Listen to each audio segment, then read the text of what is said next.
ونعوذ بالله من شرور أنفسنا ومن سيئات أعمالنا من يهده الله فلا مضل له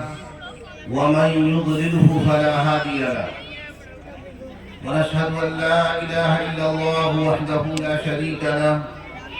ونشهد أن سيدنا ومولانا محمدا عبده ورسوله أما بعد فقد قال الله تبارك وتعالى في القرآن المجيد أعوذ بالله من الشيطان الرجيم بسم الله الرحمن الرحيم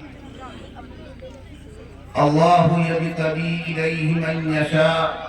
ويهدي إليه من ينيب صدق الله العظيم قال النبي صلى الله تعالى عليه وسلم خيركم من تعلم القرآن وعلمه او كما قال عليه الصلاة والسلام۔ معزز سامعین، اسٹیج پر رونق افروز علماء کرام، محترم بزرگوں اور دوستوں، پردہ نشین خواتین، ماں و بہنوں، جیسا کہ معلوم ہے کہ آج کا یہ جلسہ یہ دستار بندی سے متعلق ہے،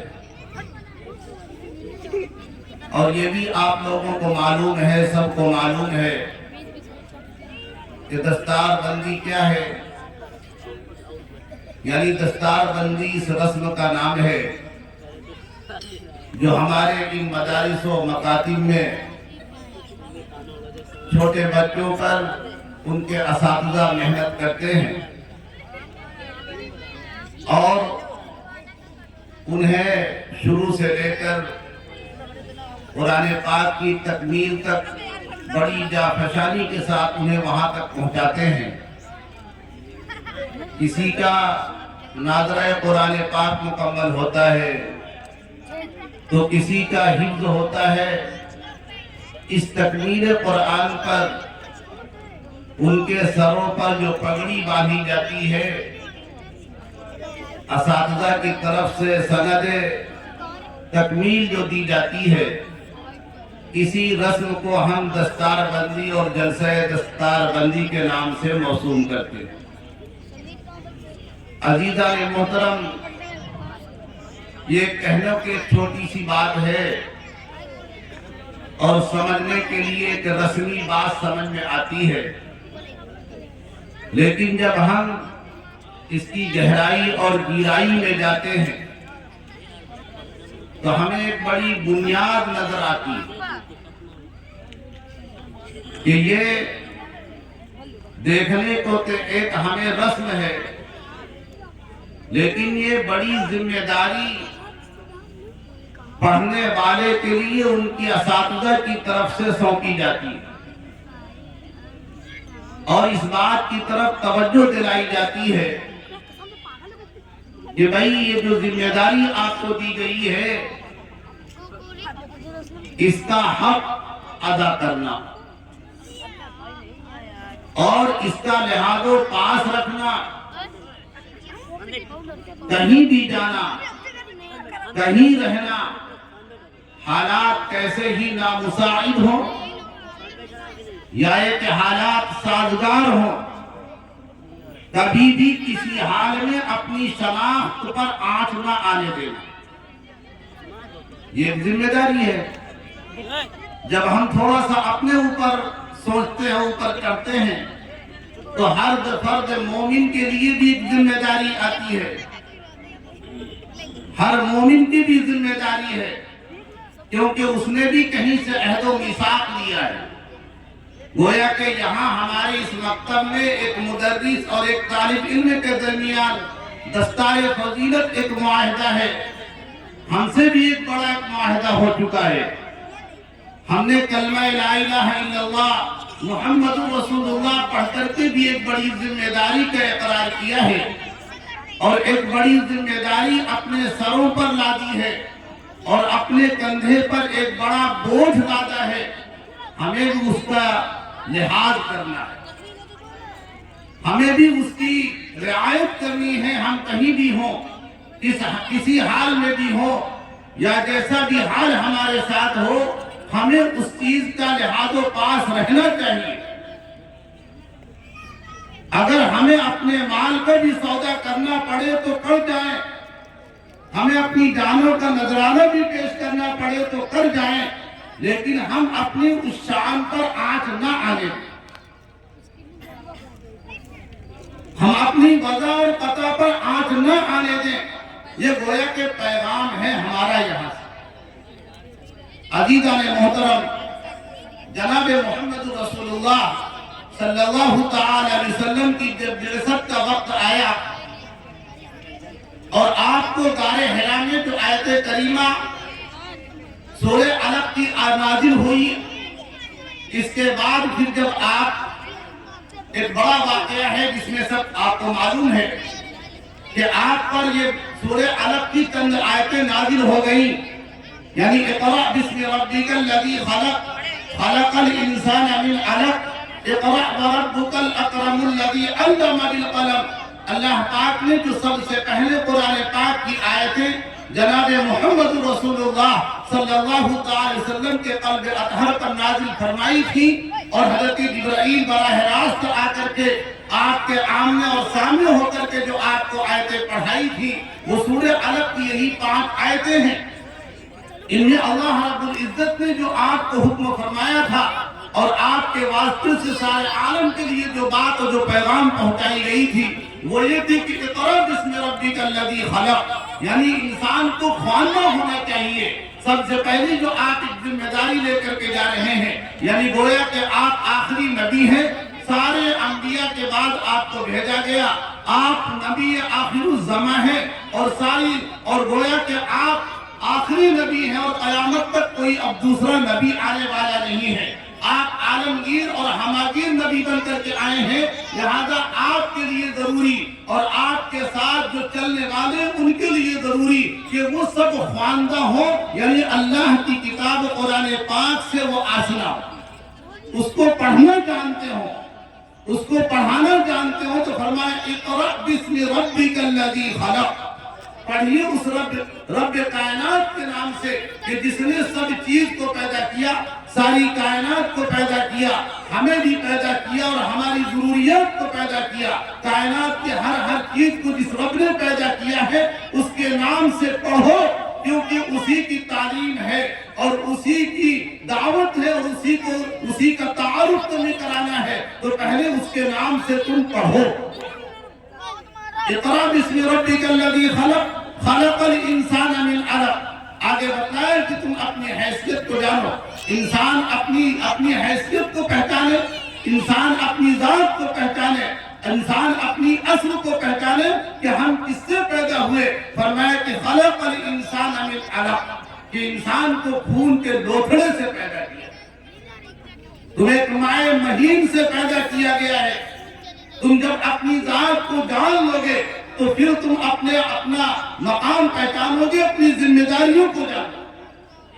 یہ آیت کریمہ نازل ہونے کے بعد جناب محمد رسول اللہ صلی اللہ علیہ وسلم پر یہ سب سے پہلی وحی آئی تھی. یوں کہو کہ ابھی آج اس وقت گویا کہ اب زمین کا ایک آسمان سے بےگنا تعلق قائم ہوا تھا. 550 سال کا زمانہ گزر چکا تھا. حضرت عیسیٰ نبینا علیہ السلام کی تعلیمات بالکل بے نور ہو چکی تھی, اور آپ کے بعد پھر یہ آسمان سے فرشتہ 550 سال کے بعد جناب محمد رسول اللہ صلی اللہ علیہ وسلم کے پاس آیا. گویا کہ اب یہ جو زمین کا تعلق اب آسمان سے پیدا ہو گیا, یعنی کنیکشن جڑ گیا, اور اس بات کی دلیل ہو گئی کہ گویا کہ اب دنیا میں, اب زمین میں خیر و برکت کا نزول آنا شروع ہو گیا. جب یہ فرشتہ حضرت جبرائیل آپ پر یہ آیت کریمہ لے کر کے آتے ہیں, تو چونکہ ایک دوسری شکل کے ساتھ آئے, اور پھر آپ کو دبوچا, اور پھر آپ کو بھیجا, اور کئی مرتبہ آپ سے پڑھنے کے لیے کہا. پھر وہ جب چلے گئے تو جناب محمد رسول اللہ صلی اللہ علیہ وسلم کی طبیعت تھوڑا سا بگڑ گئی. یہ ایک ایسا واقعہ تھا جس سے پہلے شاید آپ نے سنا بھی نہیں تھا. یا اس کے بارے میں آپ کو معلوم بھی نہیں تھا کہ ایسا ہونے والا ہے. ایک انہونی چیز ہو گئی جس سے فطری چیز ہے, ایک لازمی چیز ہے کہ انسان کے ساتھ جب کوئی ایسا حادثہ یا ایسا کوئی واقعہ پیش آتا ہے جس کا اس کے ذہن میں تصور بھی نہ ہو, جس کے بارے میں کبھی اپنے بڑوں سے چھوٹوں سے سنا بھی نہ ہو, جس کے بارے میں کبھی ایسی باتیں اس نے پڑھی بھی نہ ہو, اور ایسا کوئی واقعہ آئے تو انسان کی فطرت ہے کہ اس سے وہ ڈر جایا کرتا ہے, دہل جایا کرتا ہے, خوف زدہ ہو جایا کرتا ہے. تو پھر آخر جناب محمد رسول اللہ صلی اللہ علیہ وسلم اس واقعے سے بھی تھوڑا سا ڈر گئے, خوف زدہ ہو گئے. اسی خوف و ہراس کے ساتھ آپ اپنے گھر پہنچتے ہیں. حضرت خدیجہ جو آپ کی رفیقہ حیات ہیں, امہات المؤمنین حضرت خدیجہ کے ہاں پہنچتے اور پہنچ کر کے کہتے ہیں, یا خدیجہ کہ میری طبیعت اس وقت دیگرگوں ہے, میری طبیعت اس وقت بگڑی ہوئی ہے اور مجھے کچھ خوف و ہراس لگ رہا ہے, تم مجھے کمبل اڑھا دو, مجھے چادر اڑھا دو. حضرت خدیجہ نے کمبل اڑھایا اور اس کے بعد حالات پوچھے کہ اے محمد آپ کو کیا ہو گیا, آپ کے ساتھ یہ کیا معاملہ ہو گیا. حضرت خدیجہ نے آپ کو کمبل اڑھایا, آپ کو دلاسا دیا, آپ کو تسلی دی. اس وقت جو آپ نے بڑی تسلی کی بات کہی تھی کہ جو ایک خاتون ہو کر کے بڑی بات جو کی, مورخین نے اور مفسرین نے اس کو جو جمع کیا ہے وہ ایک بات ہے جو ایک خاتون کی زبان سے نکلتی ہے کہ کتنی زبردست بات انہوں نے اس موقع کے لحاظ سے کہی کہ جناب محمد رسول اللہ صلی اللہ علیہ وسلم تو ڈرے ہوئے تھے, آپ ایک سہمے ہوئے تھے کہ میرے ساتھ یہ واقعہ پیش آیا, معلوم نہیں کیا ہونے والا ہے. لیکن حضرت خدیجہ نے جب یہ حالات دیکھے اور آپ کی طبیعت دیکھی تو آپ کی طبیعت کو دیکھ کر کے گویا کہ آپ کی نبض پکڑ کر کے دکھتی ہوئی ایک رگ پر آپ نے ہاتھ رکھا اور تاریخی کلمات کہے کہ جس کو مفسرین نے جمع کیا, آب زر سے اسے محفوظ کر کے رکھا اور قیامت تک وہ الفاظ اور قیامت تک وہ آپ کی باتیں گویا کہ محفوظ رہیں گی. حضرت خدیجہ نے کیا بات کہی ہے, تسلی دینے والے تو ہر ایک کو تسلی دیتے ہیں اور ہر ایک دوسرے کو تسلی دیا کرتا ہے, لیکن جناب محمد رسول اللہ صلی اللہ علیہ وسلم کی رفیقہ حیات میں آپ صلی اللہ علیہ وسلم کو جو نبی آخری زمان ہے اور جن کے لیے آخری نبی بن کر کے اب وحی کا ایک سامان تیار ہو گیا, یعنی اب نبوت کا سلسلہ اور وہ وحی کا سلسلہ اب شروع ہو چکا, یعنی اب آپ کی جو نبوت کے فرائض, جو نبوت کے مناسب, جو نبوت کے جو شان ہے, ان چیزوں کا جلوہ ہونے والا. لیکن اس وقت جب آپ گھبرا گئے, اس گھبراہٹ کی عالم میں آپ کی رفیقہ حیات میں حضرت خدیجہ نے جو تسلی دی ہے وہ ذرا سنیے. آپ نے کہا کلا واللہ ما یخزیک اللہ ابدا, اے میرے پیارے محمد اللہ کی قسم آپ کو اللہ کبھی رسوا نہیں کر سکتا, آپ کبھی رسوا تو نہیں ہو سکتے. میں تو اس بات کا عقیدہ رکھتی ہوں, میں اس بات کا یقین رکھتی ہوں کہ آپ کے ساتھ جو بھی یہ انہونی چیز ہوئی ہے, جو گویا کہ وہ ایسی چیز جس کا آپ تصور بھی نہیں کرتے تھے, ہم بھی تصور نہیں کرتے تھے, لیکن جو ایک چیز آئی ہے یہ چیز ایسی نہیں ہو سکتی کہ جس کی وجہ سے اللہ آپ کو رسوا کر دے. کلا واللہ ما یخزیک اللہ ابدا, میں خدا کی قسم کھا کر کے کہتی ہوں کہ اے محمد اللہ آپ کے ساتھ جو بھی معاملہ کرے گا خیر کا کرے گا, بد کا اور برائی کا نہیں کر سکتا. اللہ آپ کو رسوا نہیں کرے گا. کیوں نہیں کرے گا؟ فرمایا انک لتصل الرحم, اے محمد آپ اللہ کی دربار میں اور اللہ کے اعلی دنیا میں رسوا ہو سکتے ہیں, نہ آخرت میں آپ رسوا ہو سکتے ہیں, نہ گھر میں آپ کو رسوائی ہو سکتی ہے, نہ گھر سے باہر آپ کو رسوائی ہو سکتی ہے, کیونکہ آپ صلہ رحمی جیسا عمل کرتے ہیں, صلہ رحمی کرتے ہیں. یعنی کل کی بات ہے جبکہ آپ نے ابھی اپنی نبوت کا اعلان نہیں کیا ہے. یہ وہ گویا کہ یہ وہ عمل ہے صلہ رحمی کرنا, ایک دوسرے کی کام آ جانا, رشتے اور ناتوں کو جوڑ لینا, یہ گویا کہ ان چیزوں میں سے ہے, ان چیزوں میں سے ہے کہ جن کی اچھائیاں پہلے بھی تھی اور جن کی خوبیاں آج بھی ہیں اور جن کی خوبیاں ہر ایک میں ہے, جن کی خوبیاں اسلام بھی بتاتا ہے اور جن کی خوبیاں اسلام کے علاوہ دیگر مذاہب میں بھی سمجھے جاتے ہیں.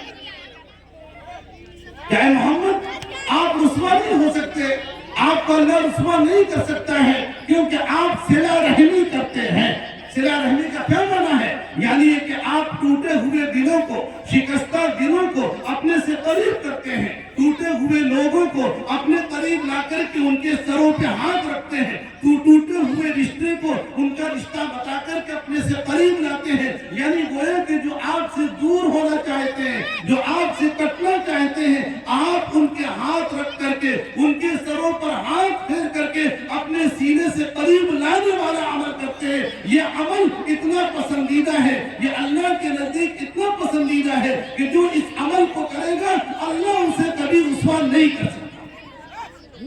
یہ کس نے فرمایا؟ حضرت خدیجہ نے فرمایا۔ حضرت خدیجہ کون ہے؟ جناب محمد رسول اللہ صلی اللہ علیہ وسلم کی پہلی بیوی اور امہات المؤمنین میں سے پہلی ماں ہے۔ وہ فرماتی ہے کہ آپ کو اللہ رسوا نہیں کر سکتا اس لیے کہ آپ صلہ رحمی کرتے ہیں۔ صلہ رحمی یہ اسلام میں بھی محمود عمل ہے، اسلام کے علاوہ بھی دوسرے مذاہب میں بھی محمود عمل ہے، یہ ہر سماج میں محمود عمل ہے، یہ ہر سوسائٹی کا اچھا عمل ہے۔ کوئی سوسائٹی، کوئی مذہب، کوئی ملت اس عمل کو برا نہیں کہتا۔ ہمیں اور آپ ہیں جو ایک متفق علیہ، جو گویا کہ ایک مسلم حقیقت ہے، جو ایک مسلم عمل ہے، اس عمل سے آج ہم کون نظر آتے ہیں۔ آج اسلام اس کی سب سے زیادہ تبلیغ کرتا ہے، اسلام سب سے زیادہ اس بات کی تاکید کرتا ہے۔ یوں تو ہر مذاہب میں محمود و مسلم ہے، ہر مذاہب اس کو پسند کرتے ہیں، لیکن اسلام اس کی بار بار تاکید کرتا ہے اور اس کی رغبتیں دلاتا ہے کہ نہیں، صلہ رحمی کو اپناؤ۔ تم اگر چاہتے ہو کہ تمہاری عمروں میں اضافہ کیا جائے، تم اگر چاہتے ہو کہ تمہیں رزق اچھا سے اچھا مل جائے، تو تمہیں چاہیے کہ تم صلہ رحمی کیا۔ حدیث پاک ہے، اللہ کے رسول نے فرمایا، جناب محمد رسول اللہ صلی اللہ علیہ وسلم کی ارشاد گرامی ہے کہ تم میں سے جو شخص چاہتا ہے کہ اس کی عمر کو بڑھا دی جائے، اس کی عمر میں اضافہ کیا جائے، اس کے رزق کو بڑھا دیا جائے، تو اسے چاہیے کہ صلہ رحمی کرے۔ ایک مسلم ہے، یہ وہ عمل ہے جو ہر ایک کے لیے محمود ہے اور ہر ایک مذاہب اور ہر ایک ملت میں اس کی تعریفیں کی جاتی ہیں۔ اسلام اس کی بہت تاکید کرتا ہے کہ نہیں، صلہ رحمی کرو۔ تو میری اماں نے فرمایا، حضرت خدیجہ نے فرمایا کہ اے محمد تم گھبراؤ نہیں، تم ہراساں نہ ہو، تم خوف میں مت پڑو، تمہیں اللہ رسوا نہیں کر سکتا اس لیے کہ تم لوگوں کے ساتھ صلہ رحمی کرتے ہو۔ وَتَحْمِلُ الْقَلْبَ، اور تم بوجھل لوگوں کا بوجھ اٹھا لیا کرتے ہو، جو بوجھل ہیں ان کے بوجھوں کو اپنے کندھوں پر رکھ لیتے ہو۔ یعنی اس کے دونوں معنی ہو سکتے ہیں کہ جو آدمی نادار قسم کے ہیں، جن کے پاس اپنے اہل و عیال کا بوجھ ہے، وہ بوجھ بھی آپ اپنے کندھوں پہ رکھتے ہیں، یا جو حصی اعتبار سے کوئی بوجھ لے کر کے چل رہا ہے، وہ جنگل میں چل رہا ہے، گلیوں میں چل رہا ہے، اس بوجھ کے اٹھانے سے وہ قاصر ہے۔ تو پیارے آقا جناب محمد رسول اللہ صلی اللہ علیہ وسلم کی عادت شریفہ کی کہ آپ بوجھل لوگوں کے بوجھ کو اپنے کندھے پہ لے کر کے ان کی مدد کیا کرتے تھے۔ یعنی آپ انسانیت نوازی کا عمل کرتے ہیں، آپ انسانیت کے کام آتے ہیں، آپ بوجھل لوگوں کے بوجھوں کو اپنے کندھوں پہ رکھتے ہیں، یعنی حصی اعتبار سے بھی ان کی مدد کرتے ہیں، معنوی اعتبار سے بھی ان کی مدد کرتے ہیں، اہل و عیال کے اعتبار سے بھی ان کا بوجھ اپنے اوپر لے لیتے ہیں، اور اس اعتبار سے بھی کہ وہ چلنے سے مان جائے ان کے لیے بھی ان کا بوجھ اٹھا کر کے آپ ان کی مدد و اعانت کرتے ہیں۔ اللہ آپ کو کبھی رسوا نہیں کر سکتا۔ یہ عمل آپ کرتے ہیں، وَتَحْمِلُ الْقَلْبَ، کہ آپ بوجھل لوگوں کے بوجھ کو اپنے کندھوں پہ رکھتے ہیں۔ آپ کی یہ پہلی خصوصیت یا آپ کی وہ نمایاں خصوصیات جو حضرت خدیجہ نے بیان کی ہے۔ ابھی آپ نے اسلام کا اعلان نہیں کیا، ابھی آپ نے ایمان کی باتیں نہیں کی، سب سے پہلے آپ پر یہ وحی آئی ہے، آپ ہراساں ہو کر کے، خوف زدہ ہو کر کے حضرت خدیجہ کے پاس آتے ہیں، رفیق یار کے پاس آتے ہیں، رفیق حیات کے پاس آتے ہیں، کیونکہ انسان جب کبھی اس طریقے کے مسائل میں الجھا کرتا ہے تو اپنے گھر کے لوگوں کے پاس آتا ہے۔ اور اس سے پہلے تو آپ غار حرا میں کئی راتیں گزارا کرتے تھے، لیکن جب یہ سانحہ ہوا، جب یہ واقعہ پیش آیا، آپ دوڑے ہوئے اپنے گھر آئے اور جا کر کے حضرت خدیجہ سے کہتے ہیں مجھے کمبل اڑا دو، مجھے کمبل اڑاؤ، مجھے میری طبیعت لقد خشیت علی نفسی، مجھے اپنی جان پہ خطرہ محسوس ہو رہا ہے۔ حضرت خدیجہ باوجود کہ ایک خاتون ہے، صرف نازک ہے، آج ہم ذرا اپنے معاشرے کو غور کر کے دیکھیں کیسے حالات میں اگر کوئی مرد آتا ہے یا ان جیسے حالات سے کبھی کوئی شخص دوچار ہوتا ہے، پھر وہ انہی حالات کے ساتھ وہ اپنے گھر کے لوگوں میں پہنچتا ہے اور صرف نازک کے پاس اپنے احوال رکھتا ہے تو اس سے زیادہ تو وہ ان کو گھبراہٹ میں مبتلا کرتی ہے۔ لیکن قربان جائیے حضرت خدیجہ کی ذات پر کہ نہیں خاتون ہے، گھبراہٹ میں نہیں پڑی۔ ہماری اور آپ کی خاتون ہوتی کہ شاید کہ میرے شوہر کو کسی جن کا اثر ہو گیا، کسی نے اثر کر دیا، کسی نے شاید سیر کر دیا۔ نہیں، یہ سارے نظریات نہیں، بلکہ سچائی کو بیان کیا کہ یا رسول اللہ، اے میرے خاوند، اے میرے شوہر، اے میرے محمد، آپ کو اللہ کبھی رسوا نہیں کرے گا، کیونکہ میں آپ کے ساتھ زندگی گزارتی ہوں، میں آپ کے جو اوصاف دیکھتی ہوں وہ اوصاف ایسے ہیں کہ جو بھی جہاں بھی جس حالت میں بھی ان اوصاف کریمانہ کو اپنائے گا وہ کبھی رسوا نہیں ہو۔ آپ اپنائیں گے آپ نہیں رسوا ہوں گے، غیر اپنائیں گے غیر بھی نہیں رسوا ہوں گے۔ وہ آپ کے ایسے اوصاف کریمانہ ہے کہ جہاں بھی جو شخص بھی ان کو اپنا لے گا وہ گویا کہ یہاں بھی کامیاب ہو جائے گا، اور اگر ایمان ہے تو آخرت میں بھی کامیاب۔ کیا فرمایا؟ اِنَّكَ لَتَصِلُ الرَّحِمَ، آپ کی پہلی صفت یہ کون بیان کر رہا ہے؟ یعنی آپ کی بیوی بیان کر رہی ہے، امہات المؤمنین بیان کر رہی ہے، یعنی ایک شوہر کا وصف ان کی خاتون بیان کر رہی ہے کہ اے میرے شوہر، اے میرے محمد، تم گھبراؤ نہیں، تمہیں اللہ رسوا نہیں کرے گا، کیونکہ آپ صلہ رحمی کرتے ہیں۔ صلہ رحمی یہ کوئی معمولی عمل نہیں ہے، آپ صلہ رحمی کرتے ہیں، وَتَحْمِلُ الْقَلْبَ، اور بوجھل لوگوں کا بوجھ اٹھاتے ہیں، وَتَكْسِبُ الْمَعْدُومَ، اور آپ نادار لوگوں کی کفالت کرتے ہیں، یعنی جن کا کوئی کمانے والا نہیں، جن کا کوئی پرسان حال نہیں، جن کا کوئی دستگیری کرنے والا نہیں، جن کی کوئی سرپرستی کرنے والے نہیں، ان کی آپ سرپرستی کرتے ہیں، ان کو آپ کما کر کے دیتے ہیں،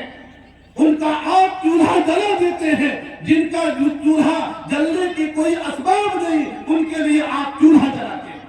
وَتَكْسِبُ الْمَعْدُومَ، ناداروں کو آپ کما کر کے دیتے ہیں، ناداروں کو آپ کماتے ہیں، ناداروں کو آپ سینے سے لگاتے ہیں، ناداروں کو آپ اپنا بناتے ہیں، اور محتاجوں کو آپ اپنے گلے سے لگاتے ہیں، مساکین سے آپ محبت کرتے ہیں، مساکین کے متعلق کہتے ہیں کہ اللہم فی زمرۃ المساکین واحشرنی فی زمرۃ المساکین، اے اللہ مجھے مساکین کے زمرے میں اٹھائیے گا، ان کے ساتھ میرا حشر فرمائیے گا۔ تو آپ تو ایسے ہیں کہ آپ صلہ رحمی کرتے ہیں اور بوجھل لوگوں کا بوجھ اٹھاتے ہیں، معدوم لوگوں کو کما کر دیتے ہیں، یعنی جن کا کوئی پرسان حال نہیں ان کی دستگیری فرماتے ہیں، ان کے لیے آپ چولہا جلانے کا بندوبست کرتے ہیں، ان کے لیے آپ پیٹ بھرنے کا انتظام بھی کر دیتے ہیں۔ یہ ہے آپ کے اوصاف کریمانہ۔ اور آگے فرمایا کہ وَتَقْرِي الضَّيْفَ، کہ آپ مہمان نوازی بھی کرتے ہیں۔ آپ کے اوصاف میں سے ایک یہ بھی وصف ہے کہ آپ کے آج جب کوئی مہمان بن کر کے آتا ہے آپ اس کی عزت کرتے ہیں، آپ اس مہمان کی مہمان نوازی کرتے ہیں۔ وَتُعِينُ عَلَى نَوَائِبِ الْحَقِّ، اور حق کے راستے میں جب بھی اور جیسے بھی کوئی ضرورت پڑتی ہے آپ بڑھ کر کے لبیک کہیں، جو حق کے راستے میں بڑھ کر کے لبیک کہے، جو اللہ کی پکار پر لبیک کہے، جو اللہ کے راستے کے لیے اپنے آپ کا وقت آمادہ کرے، جو مہمانوں کی مہمان نوازی کرے، جو ناداروں کا پیٹ بھرے، جو مفلس اور محتاج کی خبر گیری کرے، جو صلہ رحمی کرے، وہ شخص کبھی رسوا نہیں ہو سکتا،